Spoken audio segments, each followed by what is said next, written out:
Non, effectivement, sur cet exercice-là, je pensais qu'il y avait un problème de gestion de droit un peu complexe, mais en fait non, puisque vous avez soit il faut être connecté, soit on n'est pas connecté, et après, de toute façon, il y a des éléments qui sont soit 100% publics, les profils, le volet artiste du profil, donc en gros la table artiste, est 100% publique, tout le monde peut la voir, y compris si on n'est pas connecté. La table des concerts, tout le monde peut la voir.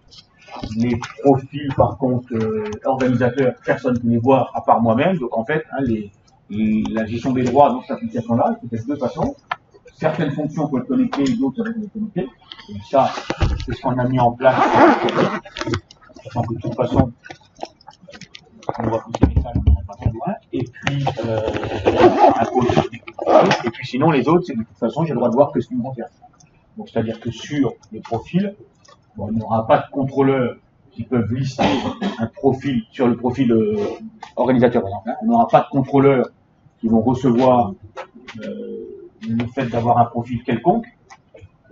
On va d'ailleurs le voir dans nos fonctions. Voilà, mon profil, en fait, on a un contrôleur mon profil, on n'a pas un contrôleur un profil auquel on va s'en agir. À partir de là, quand on n'a pas fait de contrôleur qui gère un profil auquel on va s'en agir, il n'y aura pas de risque que quelqu'un qui a fait ce profil par un avis.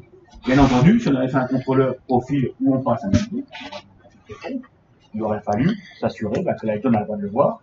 Donc, soit avant de l'afficher, vérifier que l'avis est passé, c'est même que l'avis n'est pas connecté, soit qu'il a des droits par rapport au contrôle. Du coup, on ira plus loin sur les droits sur un autre exemple, parce que sur celui-là, il n'y en a pas. Je pensais qu'il n'y avait pas en droit, mais non, finalement. Donc la solution, effectivement, quand on a le droit de voir que ce qui nous contient, pour être sûr qu'il n'y ait pas de problème, c'est que les seuls URL que vous autorisez.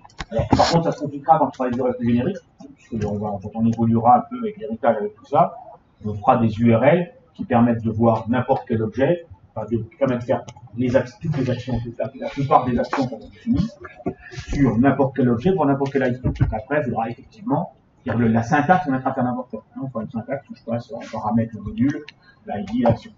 Du coup, il faudra effectivement ensuite restreindre. Mais là, on l'a pas, donc on va pas le faire maintenant. Donc, on va regarder plutôt, on va aller un petit peu serrer le côté, faire une en-tête un peu plus complexe et commencer à la rendre dynamique, puisqu'on a au minimum le nombre de messages. Donc là, ce qu'on va travailler, je ne vais pas rendre la messagerie en dynamique pour l'instant, je vais mettre simplement le petit code de ma messagerie avec un nombre de messages à côté.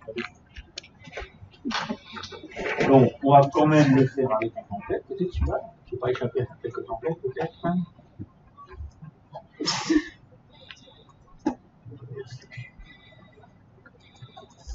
Choix.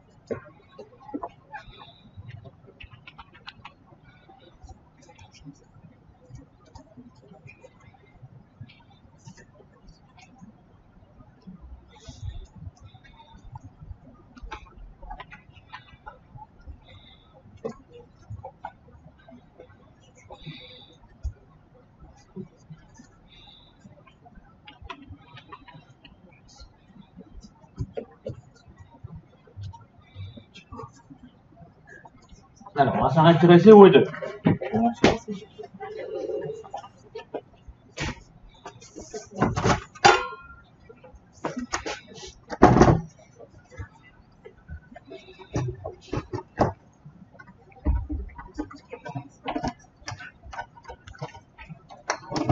Alors, sur une appli où on a un front, enfin un mode connecté, un mode non connecté, enfin, de façon générale, sur les applications, on a souvent plusieurs profils très différents d'utilisateurs. Donc, la plupart du temps, on a au minimum un front office et un back office.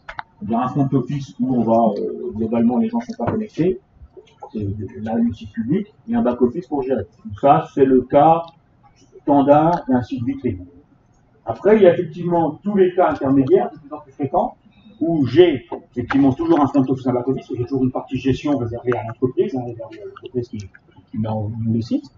Par contre, typiquement dans ce cas-là, on a dans le front office, on a toute une partie pour tous les internautes, donc on n'a pas mis grand-chose, donc pour imaginer qu'il y a un ensemble de pages qui présentent le projet à des gens qui ne sont pas connectés du tout, donc qui ne sont pas abonnés, pas connectés. Et puis ensuite, quand on a un compte, du coup, on a accès à nouveau à d'autres applications, et puis il y aurait certainement derrière une nouvelle application de gestion.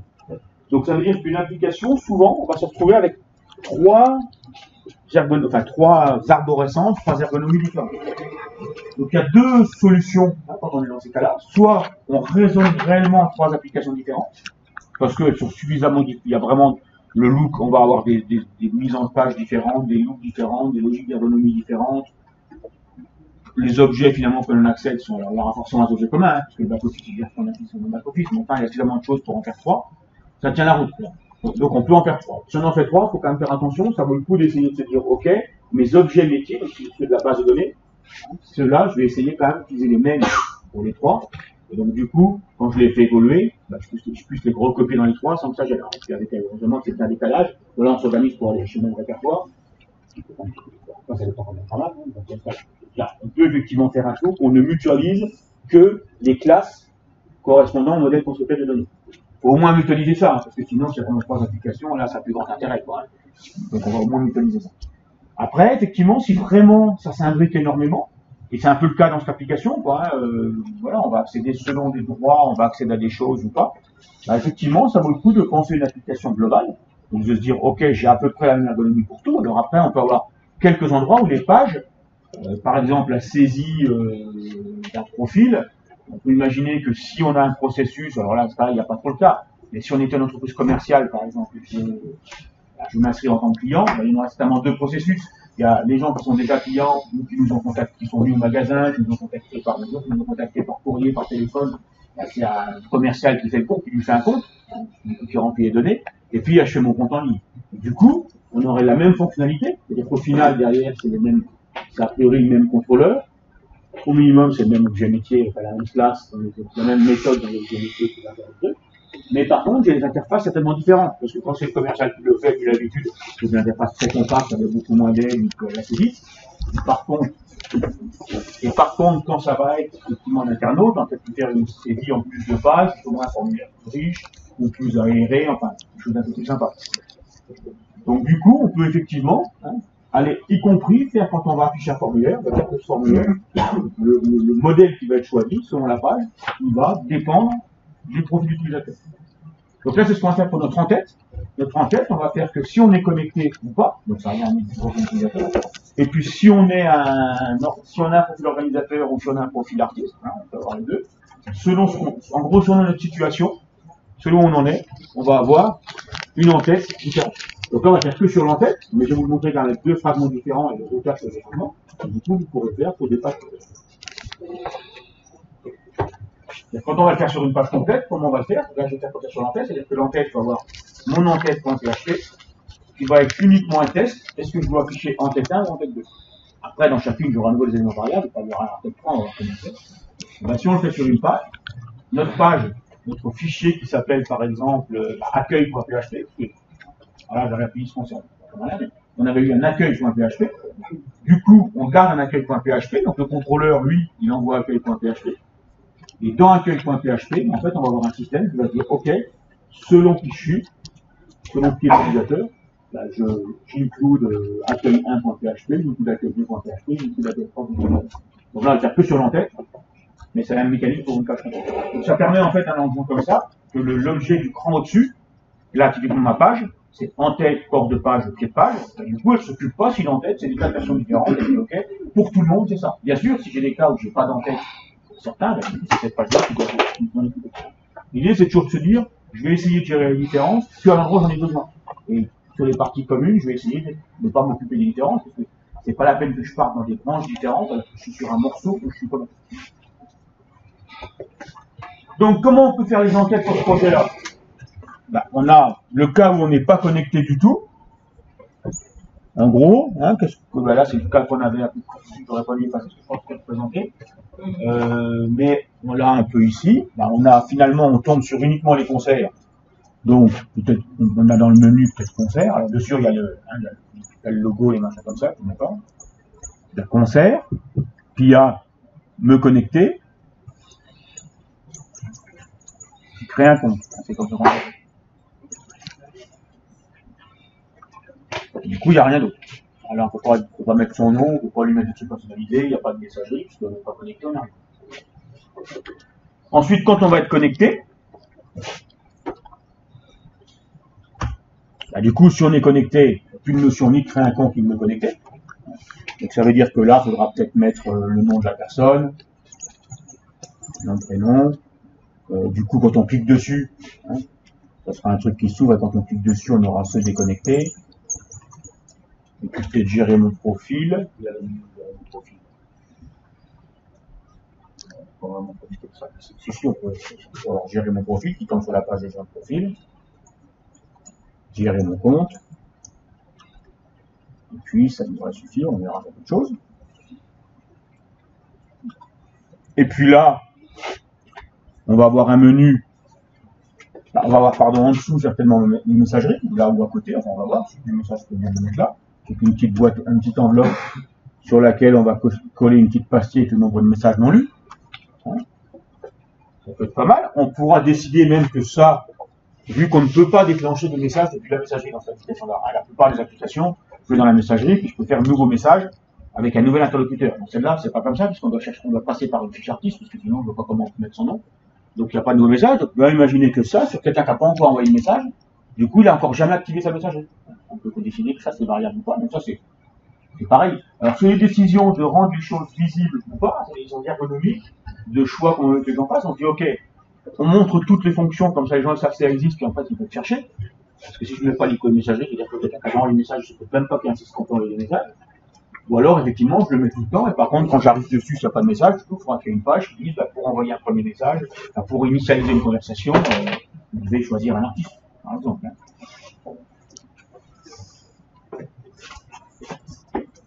Et puis après, si on peut avoir dans les menus, donc pareil, on peut afficher en fonction s'il n'existe pas, mes concerts. Donc là, qu'on soit artiste ou pas, si on commence à être impliqué dans les concerts organisés, on en a. Donc c'est pareil, c'est un menu qu'on peut faire, qu'on peut décider qu'on met tout le temps. Quand il n'y en a pas, on gère une page où il n'y en a pas. Donc on dit, il y a des marques par exemple, quand on a pas de concert, on écrit sur la page, pour organiser votre premier concert, veuillez choisir un artiste, puis hop, on écran de chaque artiste, par exemple. On propose même des artistes dans la région qui cherchent des concerts, ou alors, on affiche le menu que quand on a déjà des choses là. Ensuite, on a donc besoin de chercher des artistes. À nouveau la même chose, chercher des artistes, un menu qui va avoir un sens que si j'ai un profil organisateur. Si j'ai pas de profil organisateur, je n'aurai pas le droit de contacter cet artiste. Enfin, j'aurai le droit de les contacter. J'aurai le droit de les voir, mais pas de les contacter. Donc du coup, on peut laisser que ça, on met tout le temps, puisque les artistes sont publics, ou alors on le met que quand les gens déjà... mais alors par contre, si on décide que tous apparaissent quand on a déjà les bons profils, il faudra quand même faire attention qu'on puisse initialiser quelque chose au démarrage. Et puis après, donc j'ai mes concerts, j'ai artistes, j'ai les profils. Donc normalement, j'en ai rien besoin d'autre, que son avis là. On va tout dire, les concerts, réussir à la limite tous les concerts.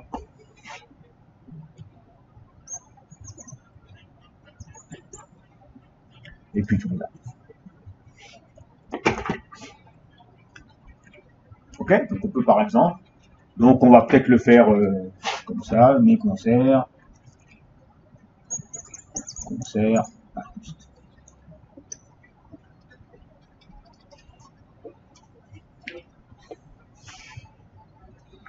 Donc du coup, on va se retrouver avec, alors celui-là, on va décider que la messagerie, on l'affiche que quand on a une messagerie. Et par contre, ça, on va décider qu'on l'affiche tout le temps. D'accord ?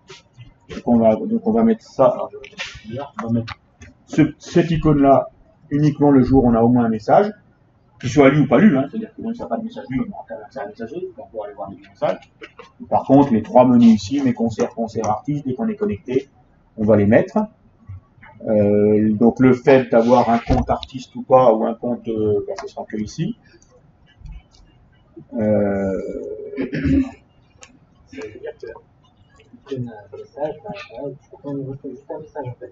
D'accord. Non, justement, ça, on va l'afficher. On va afficher la zone de messagerie, donc l'accès à la messagerie, dès qu'on a un message existant, donc on a un vu qu'on a pas lu. Et par contre, si on n'a pas lu, du coup, il y aura un petit nombre rouge ou un nombre de couleurs qui apparaîtra dessus, quoi. Alors, ce qu'on va pas faire, sur des messageries, il y a des gens qui, effectivement, c'est un peu plus galère à faire. Ouais. On peut aller aussi reporter, vous avez déjà vu de temps en temps, il y a deux choses qui peuvent se faire. On peut carrément reporter dans le titre le nombre de messages. Donc ça se fait c'est pas dans le titre, ça se fait en allant changer le favicon. Vous savez, l'icône qui s'affiche pour le site. Du coup, on va le modifier dynamiquement. Donc ça, c'est un peu plus complexe. faire ça, de manière à ce qu'effectivement, ça l'affiche quand il y a des messages, ça affiche dedans. Et puis en plus, il faut aller les recharger, enfin, c'est un petit peu plus complexe sur le technique. Et puis après, il y a carrément des notifications. Mais ça, du coup, les notifications, c'est plus complexe à faire parce que ça va dépendre des plateformes. Si tu as des notifications, il n'est pas forcément universel. Il dépend du navigateur, il n'y a pas de mécanisme universel de notification.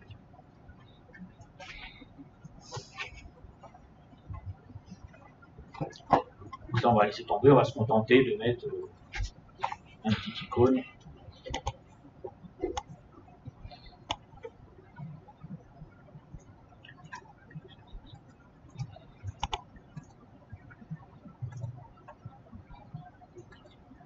Alors, je vais le faire sans trop de mise en page, mais globalement, le petit icône qui est dessus, c'est uniquement, c'est un nombre comme un autre, c'est un nombre qu'on doit mettre dans un livre, une case à côté, et qu'on va avec le CSS placer intelligemment sur le dessin. C'est pas forcément, alors il y en a qui combinent des dessins, mais c'est pas forcément d'aller fabriquer un dessin avec le nombre de messages. Ça peut être uniquement avec du texte. Il y a des technos à fabriquer des dessins. On peut aussi bien en JavaScript qu'en PHP, il y a des librairies pour effectivement transformer du texte en dessin, pour construire des dessins, pour assembler des choses, suggérer des morceaux. Pas forcément le besoin. Ça fait des grosses choses à charger. Ok? Donc, on va se faire un header.php. Si on est connecté, il nous affichera celui-là. Si on n'est pas connecté, il nous affichera celui-là. Si on est connecté, il nous affichera celui-là. En sachant que dans celui-là, il y a des morceaux qui vont être un peu variables.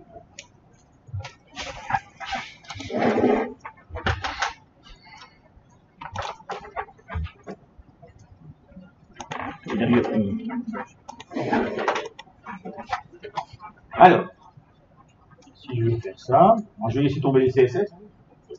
Je vais prendre trop de temps à corriger.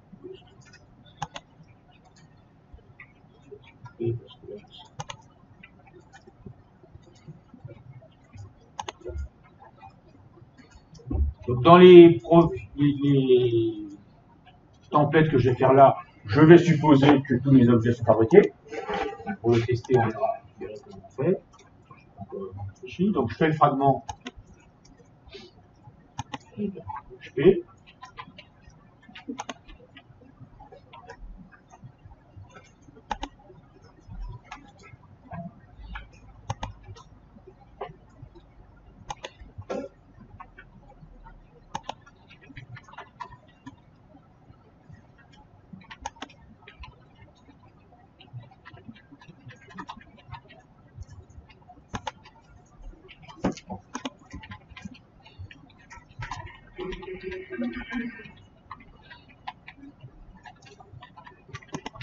Donc, il n'aura pas besoin, le header, il n'a a priori pas besoin de variables, puisque, effectivement, il y a des éléments variables dans ce header qui sont l'utilisateur connecté ou pas, mais ça, ce sont des informations qu'on récupère à travers notre jeu de fonctions qu'on a fait sur les sessions, qu'on va compléter.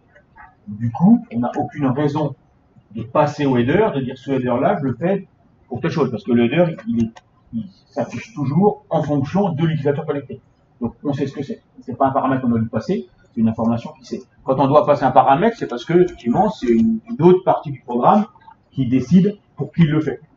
Là, effectivement, on va le header, on va pas s'amuser. Il n'y aura jamais de cas où une page va dire, tiens, j'aurais que tu m'affiches le header comme si c'était un tel. Ça pourrait arriver, dans Facebook, vous pouvez par exemple voir votre profil en nom de quelqu'un d'autre. Donc là, ça veut dire qu'effectivement, il y a des techniques où le truc, c'est pas ma vision du truc, c'est le truc de quelqu'un d'autre. On pourra avoir des cas comme ça. Là, c'est pas le cas.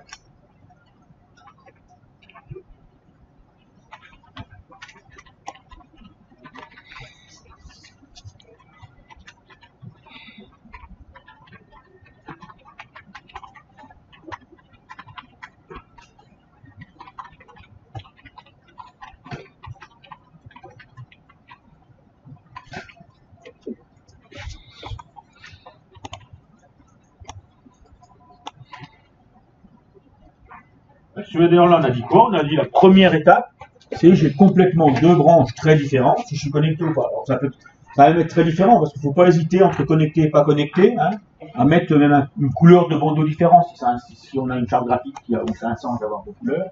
En tout cas, typiquement, quand on fait sur la même application le back-office et le front-office, donc c'est-à-dire l'administration vraiment complète du front-office, ça vaut le coup d'avoir effectivement des bandeaux différents sur la zone. Soit selon qu'on est connecté ou pas, façon, la zone dans laquelle on est. En tout cas, ça vaut le coup quand même sur des trucs comme ça, on est rapidement à la vision. Parce que typiquement, quand je suis administrateur, je vais aussi vouloir souvent voir ce qui se passe pour un utilisateur normal, je vais avoir un utilisateur de test, il faut que je sache aussi. Donc,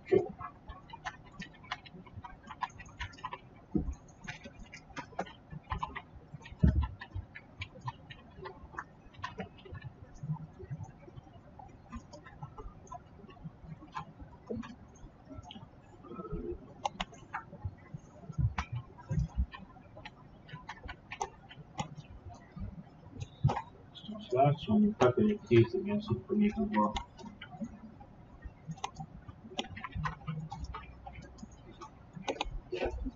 Si on est connecté.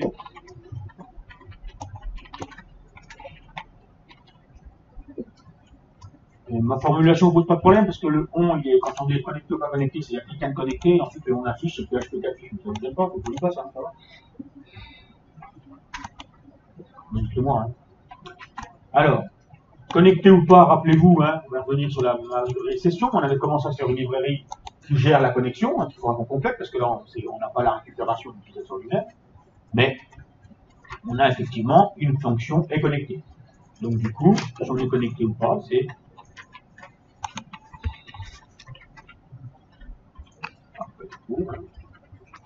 là, c'est poubelle, c'est mon tout.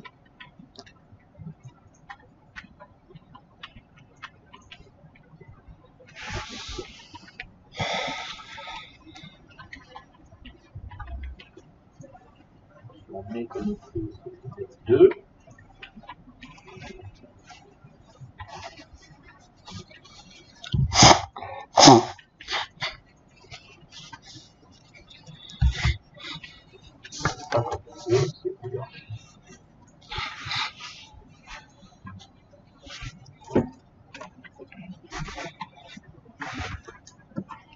Donc là, j'ai mis un routage, une séparation entre deux modèles différents, directement dans les templates, puisque ma logique applicative, c'est-à-dire mes contrôleurs, ils n'ont pas forcément besoin de gérer ça. J'aurais pu effectivement, hein, on peut aussi décider, que dans le contrôleur, donc c'est un peu deux raisonnements différents, hein, c'est de se dire mon contrôleur, quand il arrive sur une page, effectivement, lui, hop, il se dit ok, à tel endroit, il me demande telle chose, j'ai tel résultat, j'affiche telle page, et le contenu de la page peut être radicalement différent d'un truc à l'autre, c'est pas mon problème en tant que contrôleur. Ou alors, on peut raisonner, se dire, ok, le contrôleur, bah là, il fait ça, il essaye de, on a un endroit, on est ici, par exemple, on arrive ici, par exemple, voilà, bah, on a un contrôleur, on a la page liste concert, il va afficher, il a trouvé une liste, donc il affiche la page liste concert, on va plus la liste. Mais c'est lui-même qui se dit, ok, si je suis connecté et que j'affiche tel modèle de page, je peux afficher tel modèle de page. Hein, on pourrait le mettre dans le contrôleur. C'est le genre d'action où ça n'a pas grande importance. Par contre, ça vaut le coup de se poser la question où on le met. Alors moi, je conseille évidemment plutôt de le mettre dans le jeu de template. Après, par contre, quand on le fera, on ne mettra pas autant dans les templates que ça, on fera une espèce de surcouche avant qui va faire un peu de routage. Effectivement, moi, je conseille quand même de plutôt le gérer quand on raisonne template, quand on raisonne contrôleur. C'est-à-dire le contrôleur, il se contente de faire le scénario de ce qu'on veut faire. Donc il va être précis sur l'action qu'il va mettre dans la base, qu'il va lire des choses, qu'il va charger des choses dans la base. Sur les actions qu'on va faire, sur le pilotage des données, en s'appuyant sur les objets métiers pour aller les chercher. Et puis dès que ça ressort de l'affichage, finalement, c'est plus un problème de contrôleur, c'est bien un problème de template.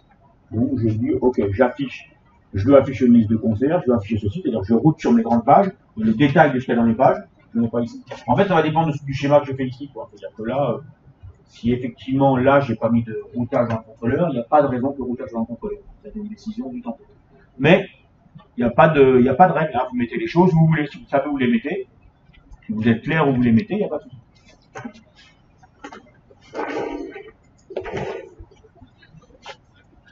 Donc j'ai besoin de mes deux sous-templates.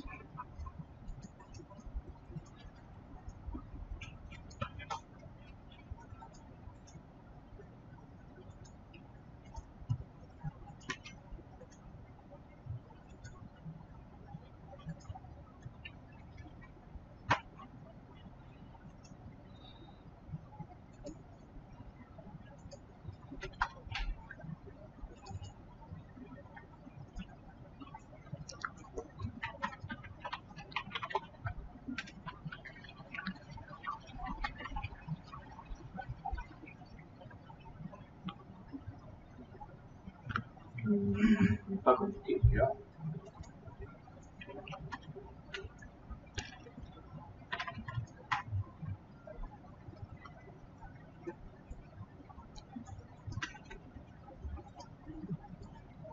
Après, 2.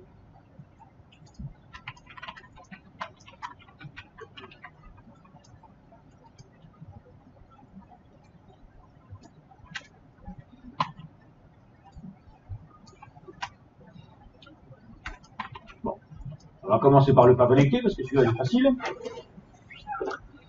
Alors, est-ce que je vais le mettre en ligne? Ouais,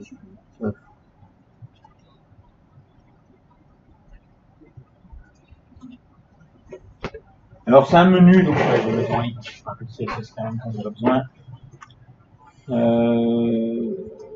Donc, cet objet-là, hein, c'est un simple délit. Donc, en fait, il y aurait, bien entendu. Alors, quand on fait nos templates, c'est pareil. Il faut choisir une logique de où est-ce qu'on met des balises qui englobent le truc. C'est-à-dire, est-ce que la balise header, elle est commune. Donc, je pourrais me dire, je la mets plutôt dans la couche ici. Voire, je la mets plutôt dans la page générale. Après, effectivement, ça, c'est vous qui décidez, mais essayez d'avoir sur la même logique. C'est-à-dire, est-ce que quand je mets un bloc, je mets sa balise qui l'encadre dans le fragment correspondant, ou est-ce qu'effectivement, je montre le fragment correspondant, je pilote un petit peu donc moi, je mets le bloc au niveau de mon cran dessus, et après, je mets le contenu. Moi, je préfère le mettre comme ça me permet quand même d'avoir quelque chose où c'est dedans, j'ai clairement ce qu'il est. Après, si on a besoin de varier les classes en fonction d'où on est, ça peut être pas.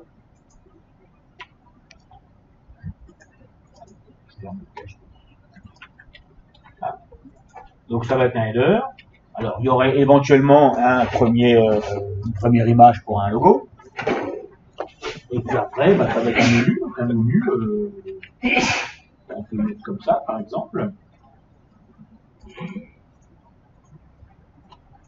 Et puis dedans, on va laisser un peu bien en fait.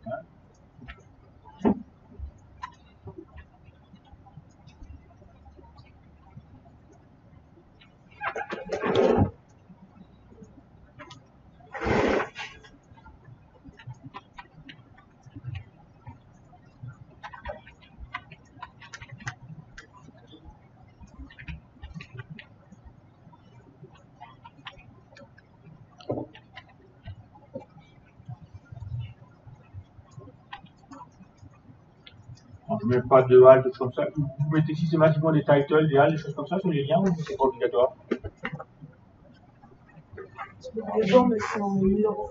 Hein? Oui, en disant c'est quand même. C'est pas obligatoire, mais c'est une mesure pour référencement. Ouais, pour le référencement, je pense que c'est mieux. C'est ça.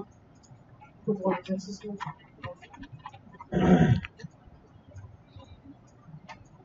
J'irais mettre, tu vas les mettre là, je serais pas. Alors, il faudrait aussi mettre des classes différentes pour chacun, certainement, parce qu'on va pas les afficher de la même façon, les concerts, nous connecter et créer un compte.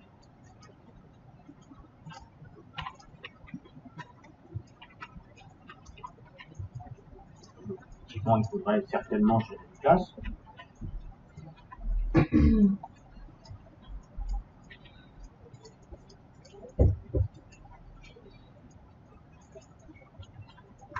Alors, qu'un métier d'intégration, parce que normalement, on doit les connaître. Concert, on n'a pas forcément celui-là.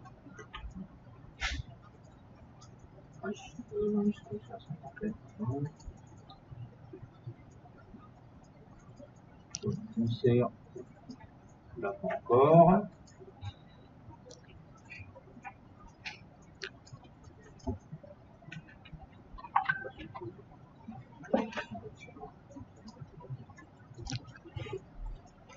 On va supposer qu'il s'appellera recherche concert.php, certainement.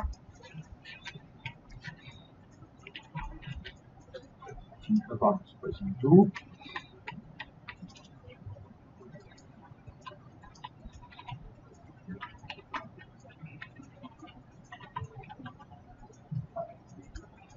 Par contre, me connecter, on a déjà remplacé notre URL.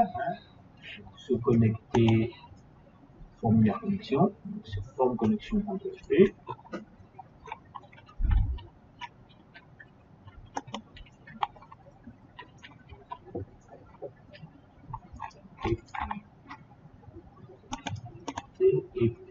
créer un compte, c'est forme créer compte.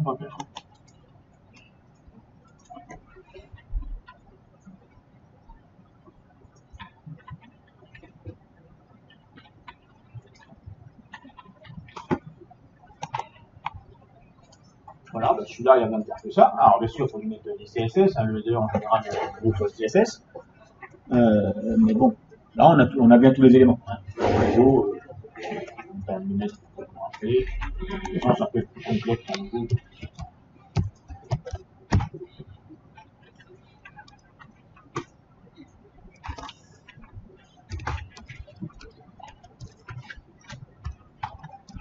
Okay. Celui-là, il est relativement simple, hein, il n'a pas d'autres cas, il n'a pas d'autres cas, de toute façon, il n'est pas connecté, c'est forcément même pour tous les gens pas connectés, je n'ai pas de moyen d'aller l'identifier. On va avoir des variations avec la langue, hein, on verra un petit peu quand même comment on peut détecter la langue du navigateur. Là, pour l'instant, on fait un site en français. Donc, le problème se pose pas. Donc, quand on est connecté, on est sur un modèle qui ressemble, là, on a qu'un header.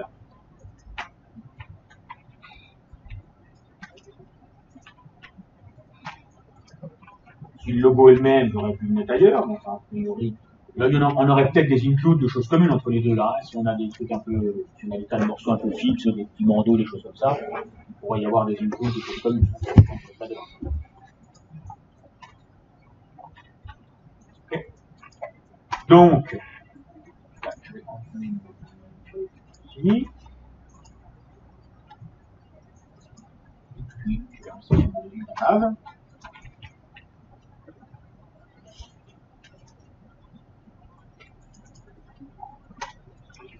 Et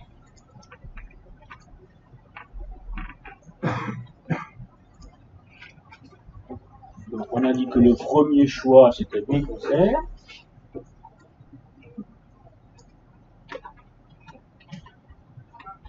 On a dit qu'on mettait pour tout le monde. La concert, est-ce qu'on l'a déjà? Pas déjà, bon, on l'a mis sur la concert.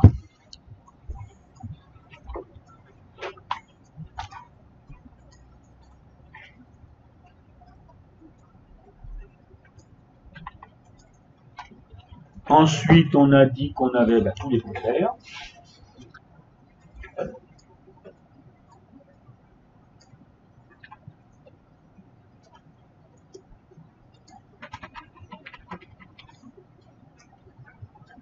Celui-là, on a déjà mis un nom. Ah,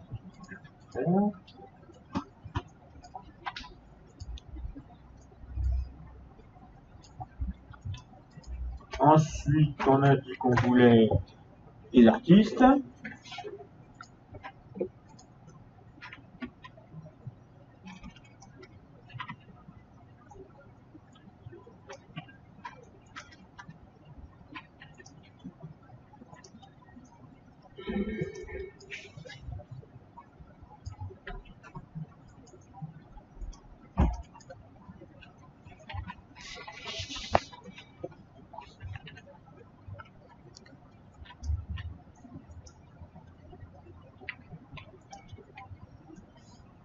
Donc ça, si on voulait le faire que lorsqu'on a un profil organisateur, laisser la petite à chaque artiste que aux organisateurs. Hein. Du coup, on ferait un if, j'ai un profil organisateur, donc on teste quel champ est rempli dans l'organisateur, par exemple. Là. Et puis, s'il y a un champ rempli, j'affiche le truc, sinon je l'affiche pas. Sachant qu'on peut très bien avoir des fonctions qui ne sont pas dans les menus, mais qui sont quand même autorisées dans les artistes publics. Donc ça veut dire qu'effectivement, un artiste un peu malin, il pourra peut-être trouver l'URL lui-même pour aller chercher quand même la liste d'artistes. On s'en fiche puisque la sécurité va se gérer après. Hein, les menus vont proposer ce qui est logique de proposer, des choses autorisées, sinon c'est un peu idiot, sinon on a un lien en clic dessus, ça marche pas. Mais en tout cas, ils vont proposer. Ça n'empêche pas qu'on peut avoir des choses qui sont jamais dans les menus, mais qui sont quand même autorisées, parce que les données derrière sont pas confidentielles. Donc là, on laisse pour tout le monde. Et puis après, on va effectivement mettre le petit bandeau de l'utilisateur. On peut sortir une sorte de nav.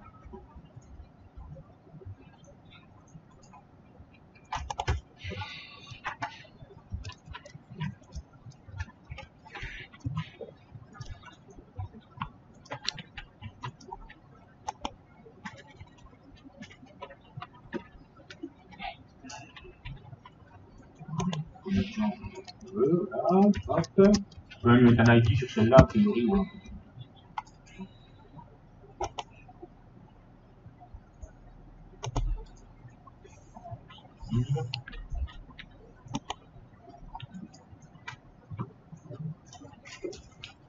Donc, l'utilisateur, on a dit qu'on voulait son nom, prénom. Donc, on aura besoin de récupérer notre objet utilisateur et de récupérer son nom, et de pouvoir chercher son nom et son prénom. L'objet utilisateur, on a dit les informations, on les récupère à travers la session. Pour l'instant, on l'a pas. On n'a rien pour récupérer l'objet, on n'a que pour récupérer l'ID. Et c'est pas le rôle d'un template de faire un new d'un objet. Le template n'a pas à manipuler, enfin, si vous le faites, c'est pas très grave, hein, mais on n'a pas de raison d'aller faire des new, des choses comme ça, un peu complexes, dans un template. Le template, il est censé avoir les choses sous la main, implicitement, parce que quand on va effectivement suivre des liens, des fois, ça va charger les choses en dynamique, c'est pas forcément directement là, mais en tout cas, c'est transparent pour lui. Il n'y a pas d'action de dire, je dois aller faire une recherche dans la base. On va uniquement lire des choses. Donc, ça veut dire que dans notre session, on va devoir avoir sous la main l'utilisateur. D'accord? Pour qu'on l'ait sous la main, ça veut dire que quelque part, on devra l'initialiser. Donc, on devra l'avoir dans des variables globales.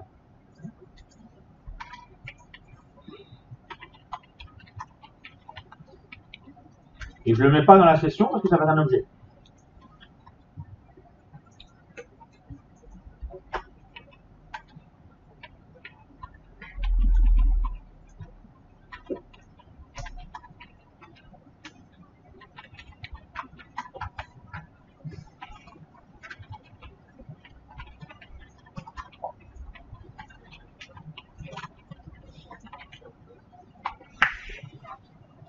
Donc ça, j'ai dit, il vaut mieux éviter de mettre dans la session des objets, parce qu'après, il y a des tas de contraintes pour le recharger, ça va faire des gros volumes.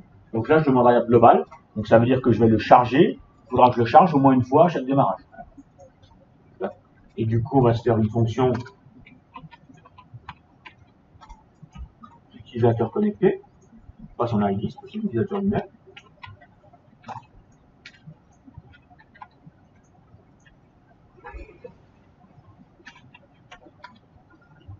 D'accord. Son rôle. M'arrêtez hein, si vous avez un souci de ce que je fais là. C'est récupérer, c'est remonter, récupérer.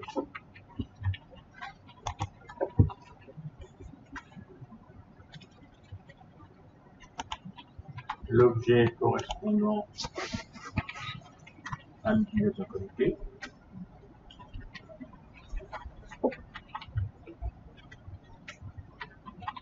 Là, vous avez vu, là, je construis mes fonctions. Des fois, je fais les fonctions, je les pense avant, je les mets. Et puis, des fois, je vais les chercher au fur et à mesure que je les veux. Par contre, je documente bien mes choses à chaque fois pour que j'ai besoin d'une nouvelle information. Hop, je sais où les gérer. Donc, si j'ai une autre fonction qui s'en sert, j'essaierai de me servir de celle-là. Je me suis fait un fichier pour tout ce thème-là, pour effectivement avoir sous les yeux les choses et éviter d'avoir des différences. Parce que si je les éclate partout, ces fonctions-là, je vais avoir du mal à savoir sur quoi elles s'appuient dans la session, dans la variable de base, tout ça. Donc, j'essaie de regrouper. Après, quand vous saurez faire des objets un peu plus avancés, vous ferez plus en objet, mais ça sera un objet qu'on appelle statique, donc vous savez pas comment le faire.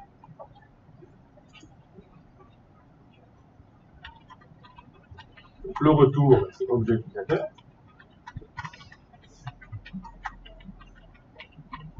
Il doit être chargé. Et puis les paramètres, il n'y a pas, un utilisateur connecté, c'est une information universellement connue dans l'application. Comment je veux faire si j'utilise la fonction pour la première fois? Alors j'ai plusieurs solutions. Soit effectivement le processus initial quand j'initialise mon application, enfin, quand je lance mon URL, donc dans mon init en gros, je vais charger l'utilisateur, mais je n'ai pas forcément besoin de faire ça non plus. Rappelez-vous pour la base de données, c'est un mécanisme où on vérifie si elle est là ou pas, et si on l'a déjà fabriqué, l'objet base de données, l'objet PDO, on s'en sert, c'est fabriqué, on fabrique. On va faire la même logique. Alors, comme ça, on n'a pas besoin de s'en mettre. Cette logique-là, elle est pratique. Elle permet d'éviter d'avoir des jeux de fonctions ou des objets où il y a une obligation de passer par des phases d'initialisation. C'est-à-dire que je ne m'occupe pas, je n'ai pas besoin de l'extérieur d'avoir un mode tempo. Donc de se dire, ok, parce que sinon, si jamais il faut avoir initialisé avant, il faut que je sois passé par cette fonction-là, sinon ça ne marchera pas. Donc si on est oublié, ça ne marche pas. L'avantage d'avoir des choses le plus autosuffisantes possible, c'est que je me sers de ma fonction quand je veux, et je n'ai pas besoin de me dire, ok, pour me servir de cette fonction-là, il faut que quelque part avant, je me serve d'une autre. Ça devient vite compliqué. Et donc là, on n'a pas de réseau. Donc qu'est-ce qu'on a besoin de faire pour l'utilisateur connecté? On va dire, on va devoir récupérer la variable globale.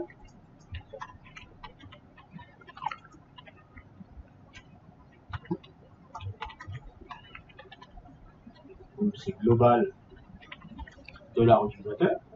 Okay.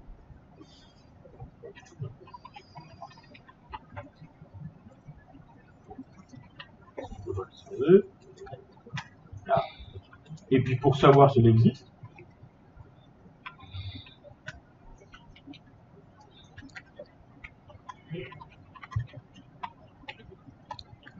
ça va être if 17, parce que je l'ai déjà changé, de cette fameuse variable de leur utilisateur.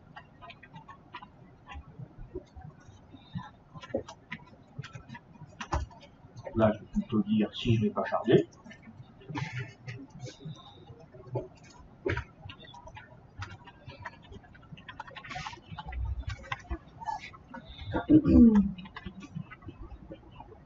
On n'a pas chargé, je vais faire quoi? Je vais dire que $utilisateur, c'est un new utilisateur. A priori, on avait décidé que le constructeur pouvait récupérer un ID. Et bien l'ID, lui, on l'a, puisqu'on l'a dans la session, donc lui, il est récupéré, il a été initialisé le jour où on s'est connecté, hein, il est surprendre à chaque fois, bien sûr. En tout cas, lui, on avait déjà quelque chose de récupéré, donc on s'en fiche.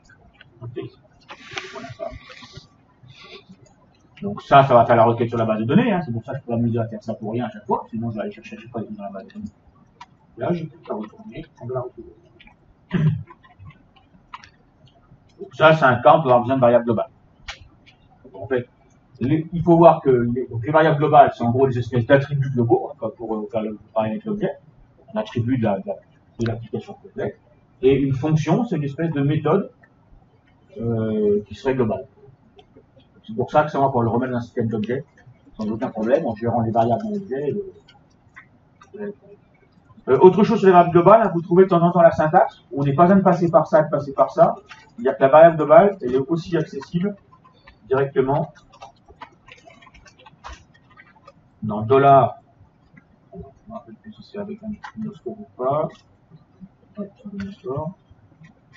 Dans $global de utilisateur. Donc on a un tableau, hein, les variables globales en fait c'est stocké dans un tableau qui s'appelle $global, donc c'est un tableau un peu comme $underscore pose, $get, $underscore session. Il n'y a pas d'underscore, parce que c'est un truc plus ancien. Donc du coup on n'est pas obligé de passer par la déclaration globale et ça, on peut le faire directement. C'est pareil, il n'y a pas de préférence entre les deux, il n'y a pas de soupçon qu'une des deux syntaxes viendra obsolète. Je pense que la variable globale, comme de toute façon c'est le mécanisme interne, restera tout le temps. Et la syntaxe globale, comme ça existe dans plein de langages, elle restera tout le temps aussi. Comme vous voulez, c'est ce qui est plus visible pour vous.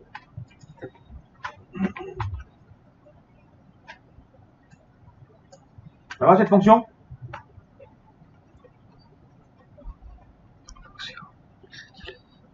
On se prend un chauffeur de salle.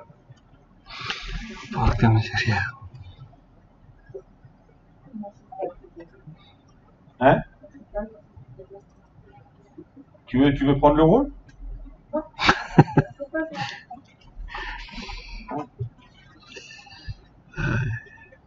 Alors, donc du coup, ça notre fonction de texte. Ici, hein, je vais pouvoir du coup utiliser mon PHP. Et de dire que j'affiche mon utilisateur global que je récupère avec cette fonction-là. Alors j'aurais pu aussi prendre une variable globale. Une fonction, l'avantage, c'est que c'est plus, ça rend le jeu global plus propre. C'est-à-dire de se rappeler du nom de la variable globale, de la variable globale. Donc deux utilisateurs connectés, et du coup, il va falloir que je récupère son nom, son prénom. Alors j'ai deux solutions là, soit je fais son prénom, espace son nom, c'est le template qui sait, soit je fais une fonction non complet, au niveau de l'utilisateur. C'est comme je veux, ça n'a pas grande importance.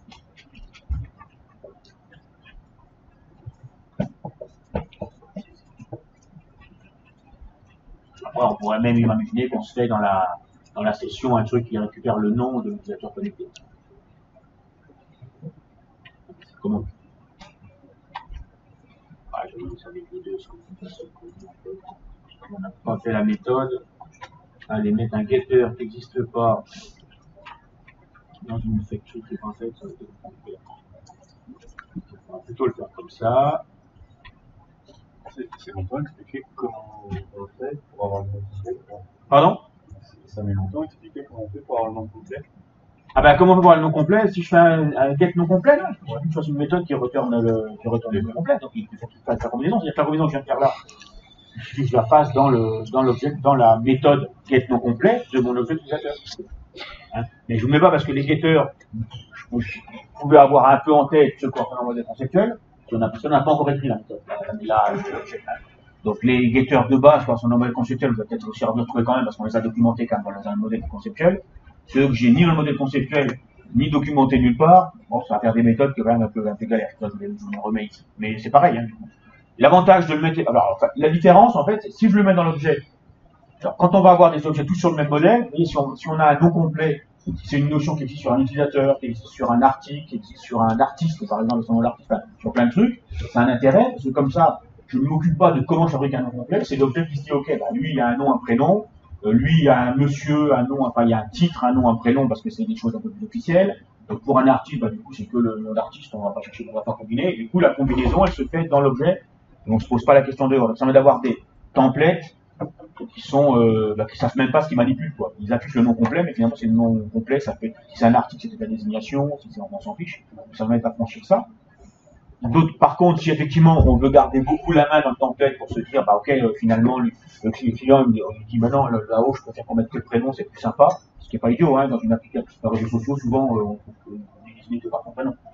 Bah, du coup, effectivement, dans ce cas-là, c'est le template qui manipule, c'est peut-être plus facile. Alors, donc ça dépend complètement, quoi. Il n'y a pas de toute façon, pas de règle absolue parce qu'on ne sait pas comment, on ne sait pas les évolutions dont va faire le client, par exemple. Souvent des choix comme ça, c'est des choix d'évolution. Mais l'évolution, donc il suffit qu'on sache quel choix on a fait, et puis quand on a l'évolution à faire, on sait tout là. Hein, donc là, nom prénom. Alors ce nom prénom là, on a dit qu'il était cliquable d'ailleurs. Ouais, il était cliquable. Mais non, il sera cliquable avec un. Il sera cliquable avec du JavaScript. Ça n'a pas de sens.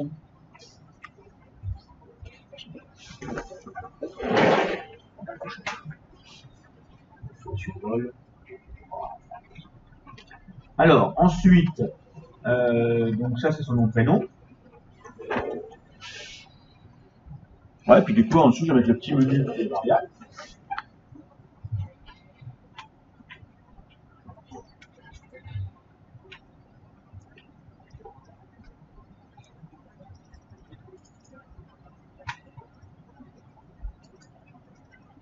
Je vais le mettre ici pour montrer un petit peu l'idée, mais après on serait plutôt dans. Il faudrait plutôt le faire dans la feuille CSS, mais ce menu-là qui par défaut n'est pas affiché. Hein.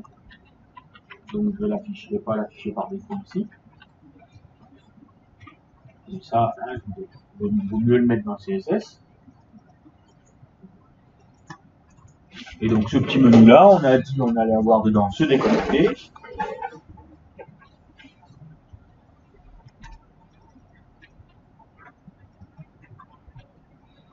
Donc la connexion non, on va pouvoir se déconnecter. Il suffit peut-être que ça passe par l'écran.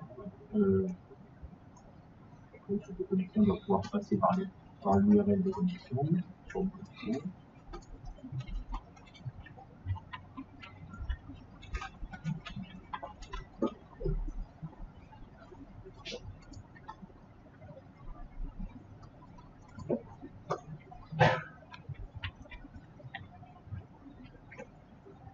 Alors ouais, c'est pareil, on peut passer par ce contrôleur là, si on passe par ce contrôleur, ça veut dire que ce contrôleur il commence par déconnecter avant de mettre le formulaire. Donc, ça dépend comment on l'écrit.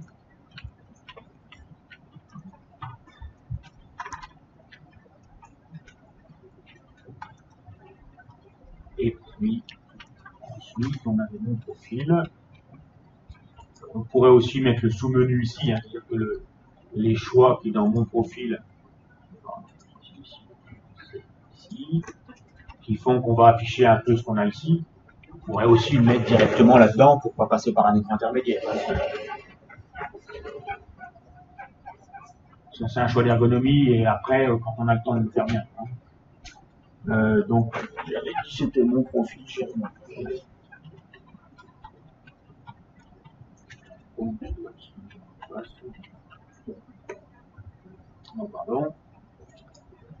c'est le texte que je mets derrière.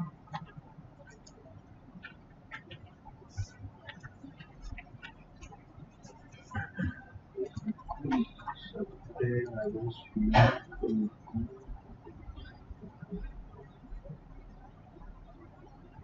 On n'a pas mis celui-là. On n'avait pas mis parce que c'était pas un contrôleur. C'est pourtant la AI, on n'avait pas sur le contrôleur. Parce qu'on avait uniquement mis sous forme de page.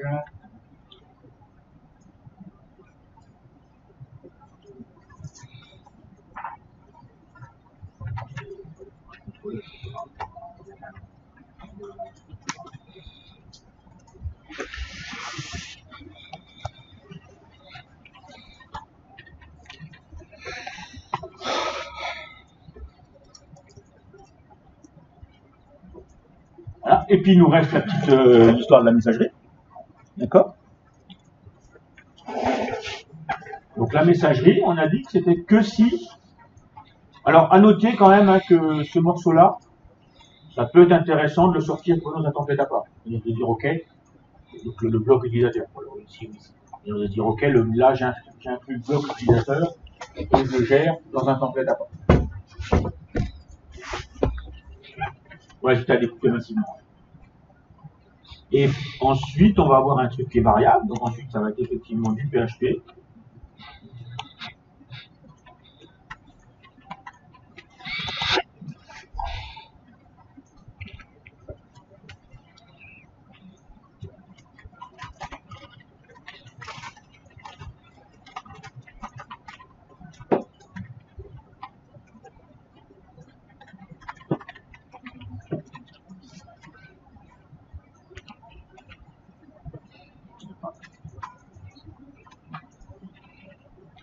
On a déjà fait des messages, là, il va falloir qu'on ajoute une fonctionnalité de message.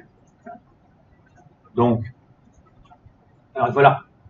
Là, effectivement, je vais quand même vous mettre un peu une documentation de la classe utilisateur, sinon on va même pas sortir.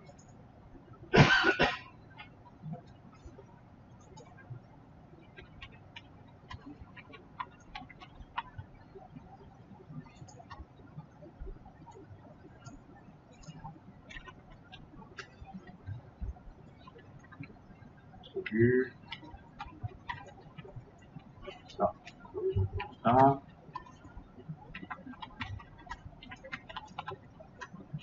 Ça, c'est l'habituel, hein. L'écriture.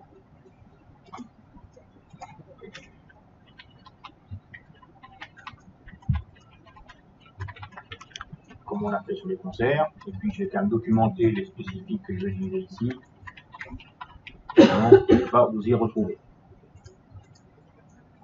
Certainement, je crée l'utilisateur.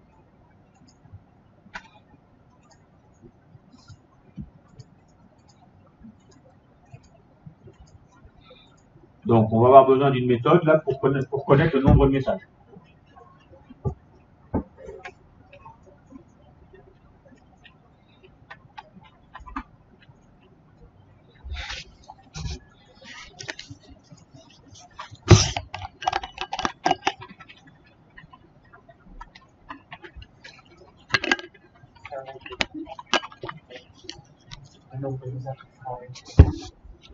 Ah, au niveau de la requête, oui, au niveau de la requête, tu auras peut-être mieux à voir comment on fait au niveau de la requête, hein, parce que de toute façon, ça va être une requête qui va être faite dans la classe message.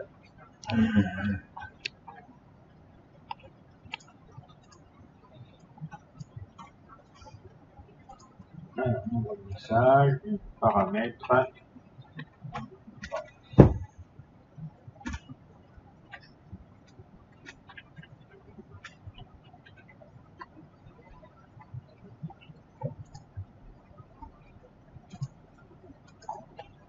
Paramètres, il va falloir $i. Et non, c'est paramètres. Ok. Dans la classe utilisateur, du coup, je vais initialiser quand vous trouviez. On va la faire du coup.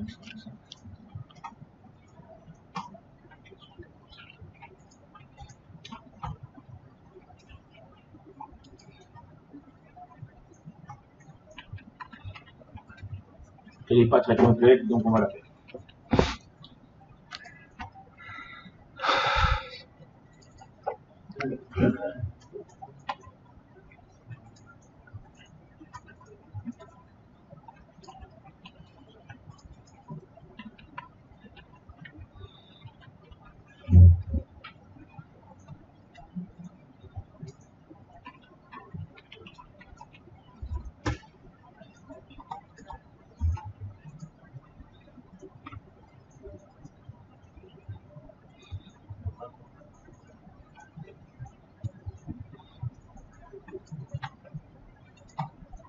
Bon, donc là, je fais la classe utilisateur, hein, je m'en sers massivement, donc ça va, sinon vous allez rester en permanence dans le vide.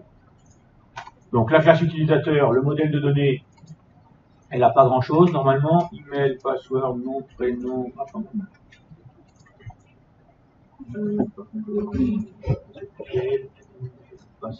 idée, email, password, nom, prénom, notification. Comment c'est terminé. Donc, on a email.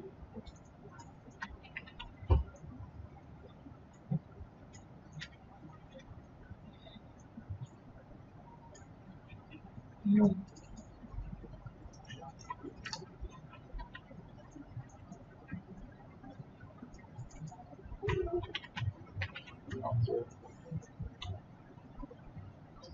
Alors, password, il faudra le crypter sans le verra. On avait déjà vu le cryptage du password ou pas? Non. Donc, on gère, par contre, on va pas le gérer tout de suite, mais du coup, ça me permettra de vous montrer ça un peu après. Ensuite, par exemple, c'est pas là. Nom, prénom, password, nom, prénom, notification.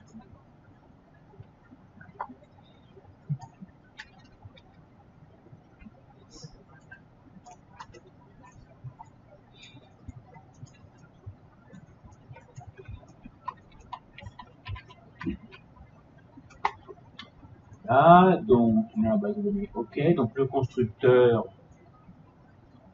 Hop, utilisateur.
Et là, c'est pas archive, c'est notification.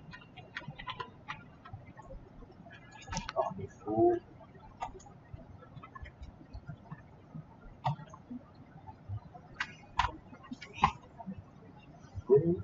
OK pour notre constructeur. Donc ensuite, on va avoir nos getters, on va rester sur le même modèle, non les getters, pardon.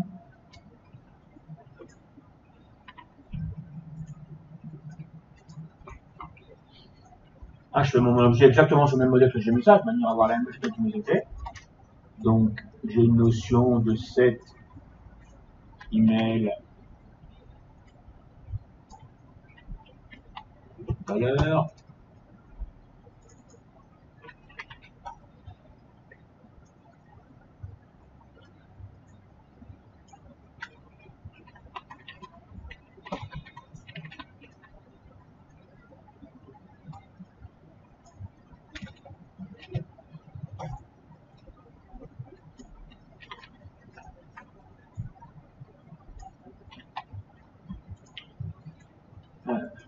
Pareil.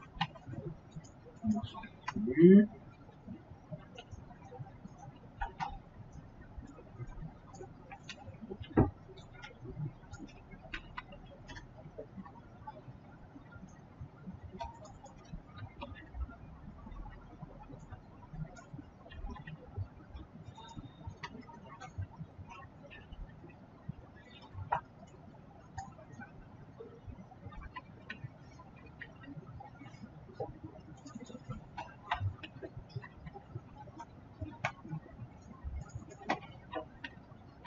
Pour l'instant, je traite le password de la même façon. Le password, normalement, il n'y a pas vraiment. Il y a des choses un peu différentes, mais je vous les montrerai quand on gérera la gestion du password. Pour l'instant, je le traite comme du texte. On va décider qu'il ne faut pas traiter.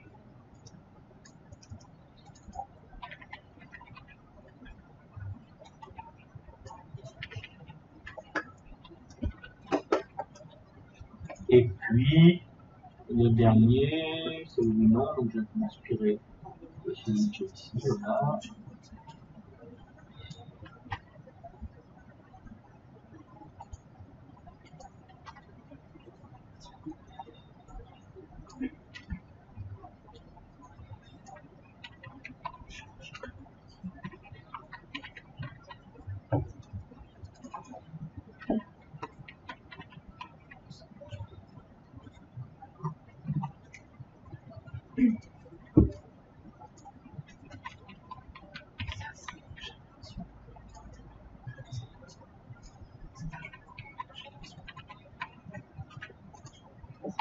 Ok.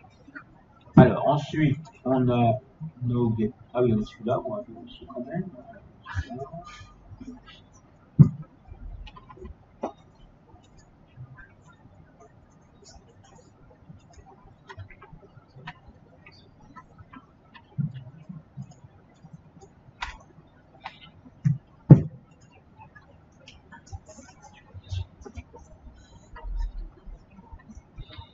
Donc, le global,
voilà.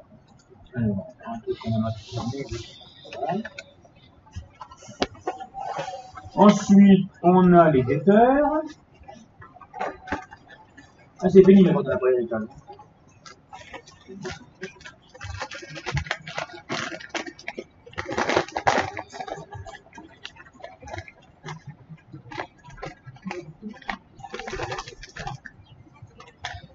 Et donc,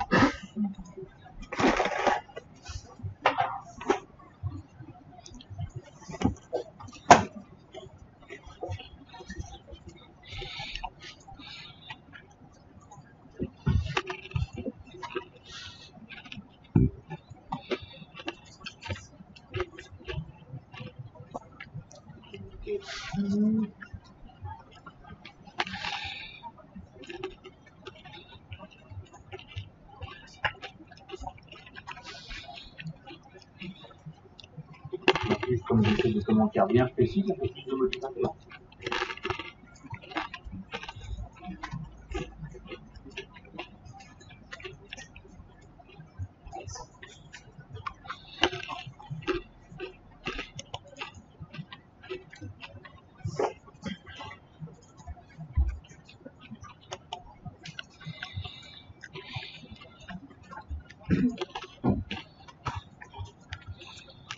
Mais le password, on n'a aucune raison de l'afficher.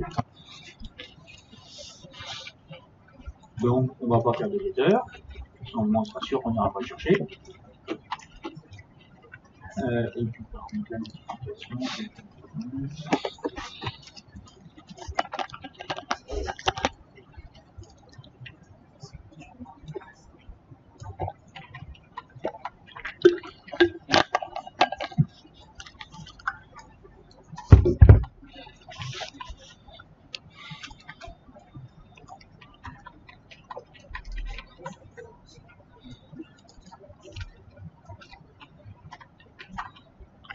Ok.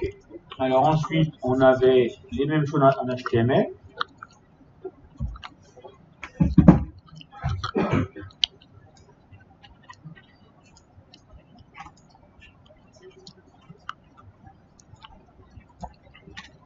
Donc, on avait HTML, mail.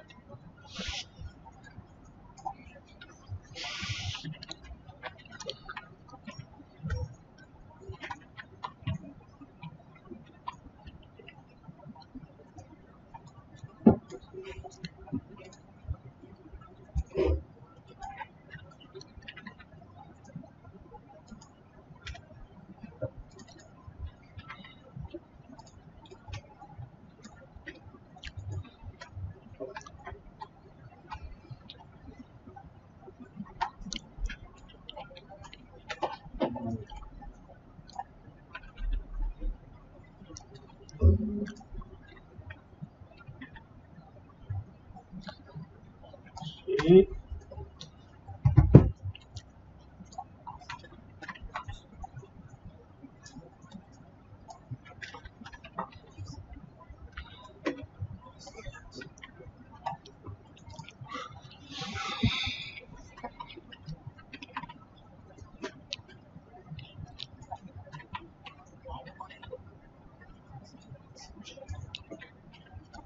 le password, c'est encore moins de raisons précis, parce que là, on n'affichera jamais rempli la fissure.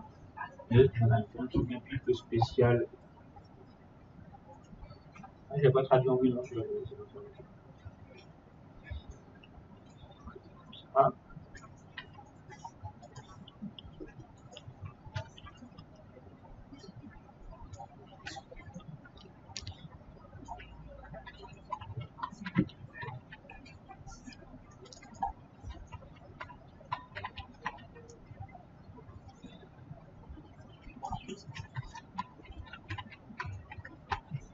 Voilà. Ensuite, on a nos accès à la base de données. Là, ça va être plus facile à adapter.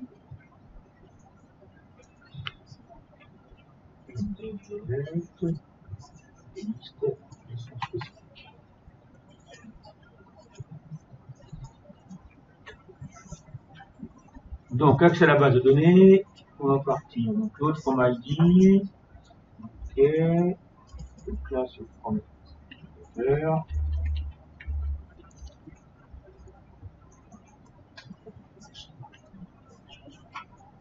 Ok. Ensuite, insert.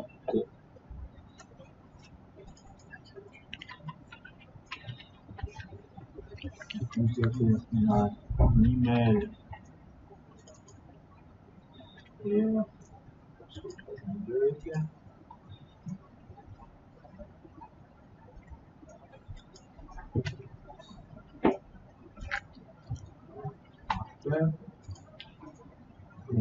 Email. Nom.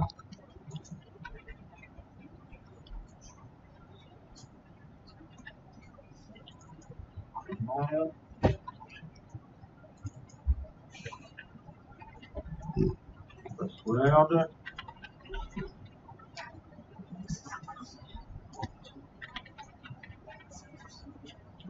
Et une notification.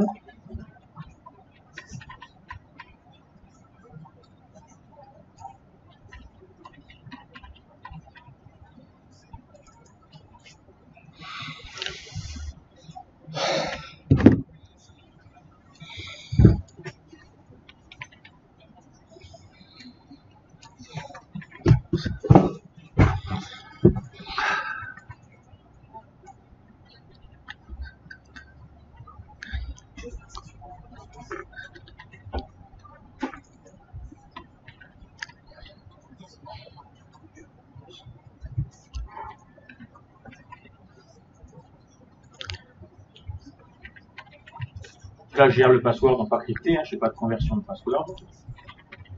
Je le montre ultérieurement.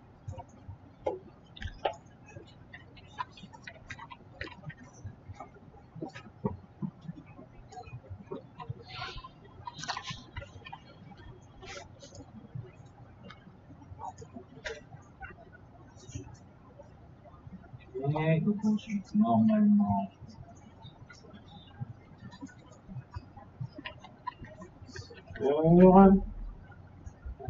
Ça, c'est.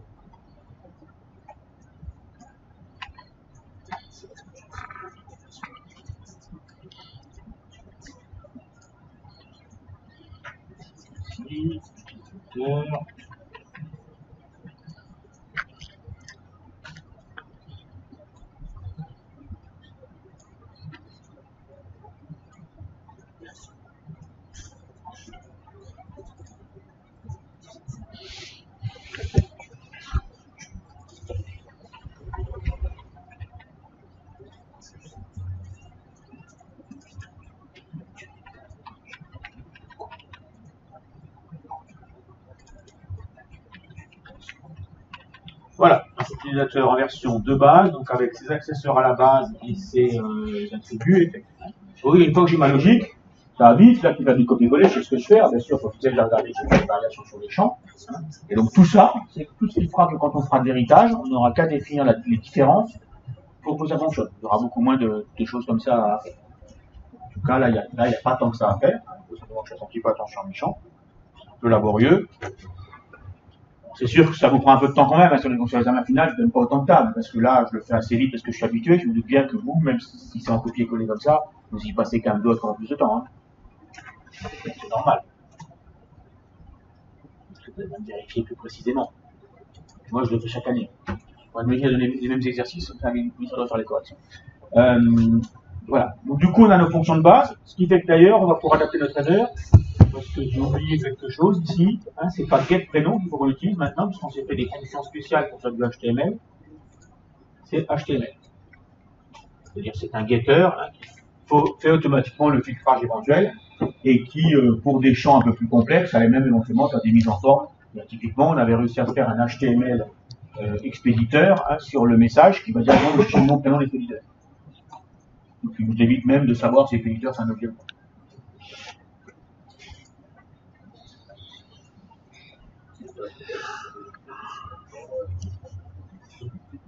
Sur quoi, pardon? Les autres, ils ont mon VNC, il n'y a que toi, après. Qu'est-ce qui se passe? Tu n'arrives pas du tout à te connecter à mon PC? Ah, donc ça avait été que du temps. Et ça s'est déconnecté ou tu n'es pas connecté? Ah bon? Tout le monde? On t'entend le disconnect. Ah, mais je sais pas, parce que du coup, c'est dire que des fois, vous me payez quelques minutes, quoi. Ah oui, ça coupe pas longtemps, d'accord. Ouais, d'accord. Ah, je savais pas ça. Il faut mettre son compteur en chien. Un petit mettre sur quoi? Sur les sensors, sur les sensors. Ouais.